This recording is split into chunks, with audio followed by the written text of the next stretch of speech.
শেখ মুজিবুর রহমানের যে মূর্তিটা ছিল, দেখি অসংখ্য মানুষ সেই মূর্তিকে দড়ি বেঁধে টেনে ইঁচড়ে ফেলে দিচ্ছে। খারাপ লেগেছে কেন? তিনি তো আমাদের নেতা ছিলেন, তাই না? আমি জামাত ইসলামের রাজনীতি সমর্থন করি না। মির্জা ফখরুল ইসলাম আলমগীর মনে করেন, আওয়ামী লীগকে আসন্ন জাতীয় সংসদ নির্বাচনে অংশগ্রহণে বাধা দেওয়া বা ফেসিবাদী রাজনৈতিক দল হিসেবে নিষিদ্ধ ঠিক হবে না। রাজনৈতিক দলকে নিষিদ্ধ করবার আমরা কারা? এটা তো আপনার আরেকটা চক্রান্ত শুরু হয়েছে। দেশে তৈরি আছে এবং নির্বাচন কমিশন বলেছে যে আমরা রেডি, নির্বাচন করার জন্য আমরা তৈরি আছি। মির্জা ফখরুল আলমগীর বাংলাদেশের একজন বিশিষ্ট রাজনীতিবিদ এবং বাংলাদেশ জাতীয়তাবাদী দল বিএনপির বর্তমান মহাসচিব, যিনি 2010 সাল থেকে বিএনপির মহাসচিবের দায়িত্ব পালন করে আসছেন এবং সেই সাথে তিনি গণতন্ত্র, মানবাধিকার ও ন্যায় বিচারের পক্ষে একজন বলিষ্ঠ কণ্ঠস্বর হিসেবে ব্যাপক পরিচিত। সবকিছু তো ভালোই চলতেছিল, কিন্তু 5ই আগস্টে ছাত্র জনতার গণঅভ্যুত্থানে ফ্যাসিস্ট হাসিনা দেশ ছেড়ে পালিয়ে যাওয়ার পর থেকে মির্জা ফখরুল সাহেবের কথাবার্তার ধরন জানি কেমন পাল্টে গেছে। আমি জামাত ইসলামের রাজনীতি সমর্থন করি না। রাজনৈতিক দলকে নিষিদ্ধ করবার আমরা কারা? এটা তো আপনার আরেকটা চক্রান্ত শুরু হয়েছে। জুলাই অভ্যুত্থানের আগের মির্জা ফখরুল আর বর্তমানকার মির্জা ফখরুলের মধ্যে আকাশ জমিন পরিমাণ তফাৎ লক্ষ্য করা যাচ্ছে। 5ই আগস্টের পর থেকে মির্জা ফখরুলের বিভিন্ন সময়ে দেওয়া বক্তব্যগুলোকে শুনলে মনে হবে ইনি যেন আরেক ওবায়দুল কাদেরের জেরক্স কপি।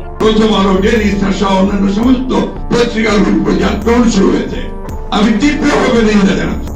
মির্জা ফখরুলের এমন পরিবর্তন সাধারণ জনগণ কখনো কল্পনাও করেনি। সাধারণ মানুষ যে তার এই বক্তব্যগুলোতে অতিষ্ঠ এবং কি পরিমাণে বিরক্ত তা আপনারা মির্জা ফখরুলের বক্তব্যের যে কোনো ভিডিওর কমেন্ট বক্স চেক করলেই বুঝতে পারবেন। সাধারণ মানুষ মির্জা ফখরুলকে ওবায়দুল কাদের সাথে তুলনা করতে শুরু করেছে। আজকের ভিডিওতে আমি আপনাদেরকে দেখাবো 5ই আগস্টের পর থেকে মির্জা ফখরুল যে আওয়ামী লীগকে পুনর্বাসন এবং বিএনপিকে ধ্বংস করার জন্য উঠে পড়ে লেগেছে তার কিছু ভয়ঙ্কর তথ্য আজকে ধাপে ধাপে আপনাদের কাছে সেগুলো তুলে ধরবো। আপনি যদি বিএনপির একজন অন্ধভক্ত হয়ে থাকেন তাহলে এই ভিডিওটি আপনার জন্য নয়। এই ভিডিওটিতে কোনো দলকে ছোট করা হয়নি, তাই নিরপেক্ষতা বজায় রেখে আশা করি ভিডিওটি দেখবেন।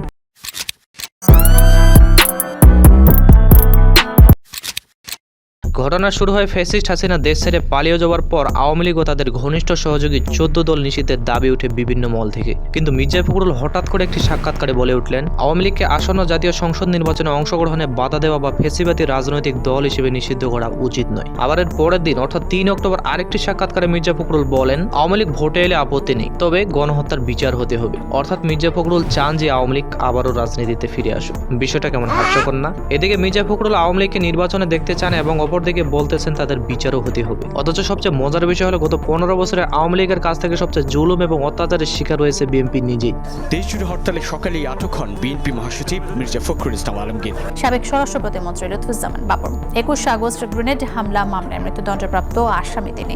মূল রায় যেটা যে বেগম জিয়াকে 7 বছর কারাদণ্ড দেওয়া হয়েছে এবং বাকি যে 3 জন আসামি তাদেরকে 7 বছর করে কারাদণ্ড দেওয়া হয়েছে এবং প্রত্যেক আসামিকে 10 লাখ টাকা করে জরিমানা করা হয়েছে। যে আওয়ামী লীগের কাছ থেকে বিএনপি এত জুলুম নির্যাতনের শিকার হলো, সেই সন্ত্রাসী দলের উপর মির্জা ফখরুলের এত উদারতা কি কারণে তা আমাদের মনে সন্দেহের কালো ছায়ার জন্ম দেয়। এরই কিছুদিন পর অর্থাৎ 19 অক্টোবর দৈনিক মানবজীবন পত্রিকার প্রধান সম্পাদক মতিউর রহমান চৌধুরীর একটি সাক্ষাৎকারে রাষ্ট্রপতি শাহাবুদ্দিন চুপ্পু বলেন, তিনি শুনেছেন শেখ হাসিনা প্রধানমন্ত্রীর পদ থেকে পদত্যাগ করেছেন, কিন্তু তার কাছে কোনো দালিলিক প্রমাণ নেই। অথচ 5ই আগস্টে ফ্যাসিস্ট হাসিনা দেশ ছেড়ে পালালে এই শাহাবুদ্দিন চুপ্পু নিজে মিডিয়ার সামনে খুব স্পষ্ট ভাষায় বলেন যে, প্রিয় দেশবাসী, আপনারা জানেন প্রধানমন্ত্রী শেখ হাসিনা রাষ্ট্রপতির কাছে পদত্যাগপত্র জমা দিয়েছেন এবং আমি তা গ্রহণ করেছি। আর এমন দ্বিমুখী বক্তব্য দেওয়ার ফলে সারা বাংলাদেশের বিপ্লবী জনতা ক্ষুব্ধ হয়ে তীব্র প্রতিক্রিয়া জানায় এবং রাষ্ট্রপতির পদত্যাগের দাবিতে রাস্তায় নেমে পড়েন। আজকে যদি উনি বলেন যে উনি প্রধানমন্ত্রী পদত্যাগ দেয়নি, তাহলে এটা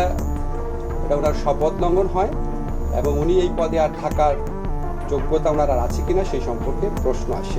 আর এই বিষয়ে প্রধান উপদেষ্টা বলেন, রাষ্ট্রপতিকে অবসারণে যদি সকল রাজনৈতিক দলগুলো একমত হয় তবেই রাষ্ট্রপতিকে অবসারণ করা হবে। আর এরপর প্রায় সকল রাজনৈতিক দল রাষ্ট্রপতিকে অবসারণে একমত হলেও বিএনপির পক্ষ থেকে মির্জা ফখরুল বলেন, রাষ্ট্রপতিকে অবসারণ করলে সেটি সংবিধানের বিরুদ্ধে চলে যায়। এখন মির্জা ফখরুলের কাছে আমার প্রশ্ন, সংবিধানের কোন ধারার উপর ভিত্তি করে এই জুলাই গণঅভ্যুত্থানটি সংগঠিত হয়েছিল? এতই যেহেতু সংবিধানের দোহাই দেন, তাহলে সংবিধান মোতাবেক নির্বাচন আরো 5 বছর পরে হওয়ার কথা, কিন্তু আপনি সংবিধানের বিরুদ্ধে গিয়ে কেন তাহলে নির্বাচন বলে মুখে ফেনা তুলতেছেন? প্রশ্ন কিন্তু থেকে যায়। আর মির্জা ফখরুলের এই সিদ্ধান্তের কারণে এখনো শাহাবুদ্দিন চুপ্পু ফ্যাসিস্ট হাসিনা দালালি করেও রাষ্ট্রপতির চেয়ারে বসে আছেন। যাই হোক, এরপর আপনারা জানেন যে গত 15 বছর ধরে প্রথম আলো এবং ডেইলি স্টার আমাদের বাংলাদেশের মুসলমানদেরকে মৌলবাদী জঙ্গি রূপে বিশ্বের কাছে উপস্থাপন করেছে এবং নানা রকম বিভ্রান্তিমূলক অপপ্রচারণা চালিয়েছে এবং এখনো পর্যন্ত চালিয়ে যাচ্ছে।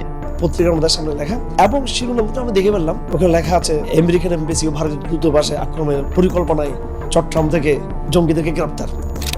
আর এই অপকর্মের জন্য তাদেরকে নিষিদ্ধের দাবিতে প্রথম আলো এবং ডেইলি স্টারের অফিসের সামনে আন্দোলনকারীরা শান্তিপূর্ণ মিছিল করছিল, আর হঠাৎ করে পুলিশ এসে তাদেরকে লাঠি চার্জ করে সেখান থেকে সরিয়ে দেয়।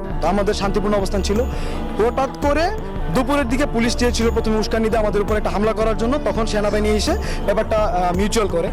আর এই ঘটনার পরিপ্রেক্ষিতে মির্জা ফখরুল বলেন, প্রথম আলো, ডেইলি স্টার সহ অন্যান্য সমস্ত পত্রিকাগুলোর উপর যে আক্রমণ শুরু হয়েছে, আমি তীব্রভাবে নিন্দা জানাচ্ছি। অথচ সেই সময় ইসকন একজন আইনজীবীকে কুপিয়ে হত্যা করে ফেললে তার উচ্চারণ মির্জা ফখরুলের বক্তব্যে নেই। কোন পত্রিকা অফিসে আগুন দেওয়া হয়েছে এই নিয়ে কান্নাকাটি করে বুক ভাসাচ্ছে, হাসিনার মেট্রো রেল দেখে কান্না করার মতো।